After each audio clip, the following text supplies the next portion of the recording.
আমি সোমা বলছি, সোমা মুখার্জি। এত কষ্ট হচ্ছে ভিতরে যে হসপিটালে বসে থাকতে পারছি না, আমাদের সব ডাক্তাররা সবাই খুব ডিস্টার্বড। আজকে তো ওপিডি বন্ধ রাখা হয়েছে। তোরা জানিস সমস্ত ঘটনা শুনলাম, যা যা মানে সত্যিকারের ঘটনা, যেটা আরজি করের ভিতরের যে ডাক্তার তারা তাদের বন্ধু বান্ধব মারফত এটা ছড়িয়ে মানে এসছে আমাদের কাছে। অ্যাকচুয়ালি যেটা ঘটেছে সেটা হচ্ছে, আমি শুনে তো মানে বিশ্বাস করতেও নিজেকে কেমন লাগছে রে। প্রত্যেকটা আমাদের ওয়েস্ট বেঙ্গলের প্রত্যেকটা মেডিকেল কলেজে, বিশেষ করে কলকাতার সরকারি মেডিকেল কলেজগুলোর প্রিন্সিপালরা, ডিপার্টমেন্টাল হেডরা, প্রিন্সিপালরা বিশেষ করে, তারা পাশ করানোর জন্য স্টুডেন্টদের কাছে রীতিমতো টাকা নেয়। যেসব স্টুডেন্টরা, ইন্টার্নরা, পিজিটিরা যারা ভালো করে ক্লাস করে না বা থিসিস তারা জমা দেবে, পিজিতে তো থিসিস জমা দিতে হয়, তো যারা MBBS final year final pass করবে না সাপ্লি পাইয়ে দেবে, ইন্টার্নের কমপ্লিশন দেবে না, ইন্টার্ন হওয়ার পর কমপ্লিশন না দিলে তারা রেজিস্ট্রেশন নাম্বার পাবে না, এই সমস্ত ভয় দেখিয়ে টাকা পয়সা নেয়। সমস্ত জায়গাতেই এটা আছে। এর মধ্যে সব থেকে নিকৃষ্টের থেকেও নিকৃষ্টতম হচ্ছে সন্দীপ ঘোষ, প্রিন্সিপাল, যে তোর ইয়ের আমাদের কি বলে আরজিকর মেডিকেল কলেজে। সেখানে ভাব যে ওনার একটা বিশাল নেক্সাস ছিল, যাতে উনি বেশ কিছু ইন্টার্ন, হাউস স্টাফ এদেরকে দিয়ে ওই নেক্সাসটা চালাতেন। তারা ওখানে একটা সেক্স র্যাকেট চালাতো, তারা একটা ড্রাগ র্যাকেট চালাতো। ড্রাগ র্যাকেট মানে ওই যে ওটাতে বলেছে না, ড্রাগ মানে শুধু ওই হেরোইন আর ব্রাউন সুগারের ড্রাগ খাওয়া বা মদ খাওয়া নয়।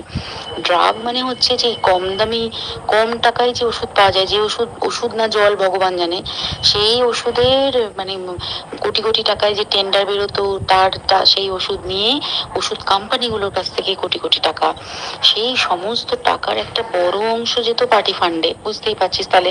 সেই জন্য পার্টির একদমই কাছের উনি, পার্টির মানে একদম খুদ মানে ওপর লেভেলের একদম আসল জায়গাকার কাছে। তো এবার উনি এই যে নেক্সাসটা চালাতেন, তাতে রীতিমতো কোন ইন্টার্নকে উনি পাশ করাবেন, কোন পিজিটিকে উনি থিসিস কমপ্লিট করাবেন, সেগুলো সব ভয় দেখিয়ে টাকা নিতেন। আর তার হয়ে কাজ করতো ওই ইন্টার্ন হাউস স্টাফের একটা পুরো বড় নেক্সাস। এবার এই মেয়েটির যে পিজিটি, মেয়েটি অত্যন্ত ভালো, সে তার থিসিসটা কমপ্লিট করাবে না বলে হুমকি দিচ্ছিল। সে এটা জানতে পেরে গিয়ে বলেছিল যে আমি এরকম কোনোভাবেই মেনে নেব না, আমি এর বিরুদ্ধে আমি যাবো এবং আমি এর বিরুদ্ধে সব ফাঁস করে দেবো। তখন তাকে রীতিমতো ধমক দেওয়া হচ্ছিল। এটা চলছিল লাস্ট 6 মান্থস ধরে, 6 মাস ধরে তাকে হুমকি দেওয়া, তার প্রতি মানে বেশি বেশি প্রথমের দিকে কি করছিল, অত্যাচার করছিল। মানে কিরকম, বেশি বেশি করে নাইট ডিউটি দিচ্ছে, at a stress 36 hours duty, বেশি বেশি করে নাইট, বেশি বেশি করে খাটানো। এবং এগুলো সব জানে ডিপার্টমেন্টাল হেড, চেস্টের যে ডিপার্টমেন্টাল হেড সেও জানে, সিনিয়র পিজিটিরা সবাই জানে। প্রিন্সিপালের নির্দেশেই হচ্ছে এবং ওনার নেক্সাসের ছেলে মেয়েরাই কাজ করছে। তারা 6 মাস ধরে এটা করেছে। করার পরেও যখন ওকে আটকাতে পারেনি, তখন কি করেছে, ওই দিনকে ওরা ঠিক করেছে, যে দিনটাতে এই ঘটনাটা ঘটেছে, সেদিন কতখানি প্ল্যান্ড এবং গট আপ গেম দেয়। সেই দিন ওই ঘরে, ওই সেমিনার রুমে প্রত্যেক দিনই 4 তলার আরো অনেকেই যারা সিনিয়র পিজিটি বা জুনিয়র পিজিটি, তারা কিন্তু বিশ্রাম নিতে যেত, অনেকেই ওই ঘরে যেত। সেই দিনকে ও একা, ওকে ওকে বলেছে তুমি ঘুমিয়ে পড়ো, ওকে একা রেখে এসেছে। বাকিরা কাউকে যেতে দেয়নি, বলেছে ওই ঘরে আজকে ঘটনা ঘটছে, মানে কাজ হচ্ছে, ওই ঘরে কেউ যাবে না। ওই ঘরে সেই দিনকে ওর সাথে যখন খাওয়া দাওয়া করেছে বাকি 4 জন, সেই 4 জনের মধ্যে একটি মেয়ে পর্যন্ত ছিল। সে কিরকম মেয়ে চিন্তা কর, এরা ডাক্তার না জানোয়ার জানি না, আমি জানোয়ার বললেও জানোয়ারদের অপমান করা হয়, কারণ জানোয়ার সমাজে এরকম কাজ হয় না। তো ডাক্তার না কি আমি বলতে পারবো না। সেই ইন্টার্ন মেয়েটি আরেকটি ইন্টার্নের গার্লফ্রেন্ড।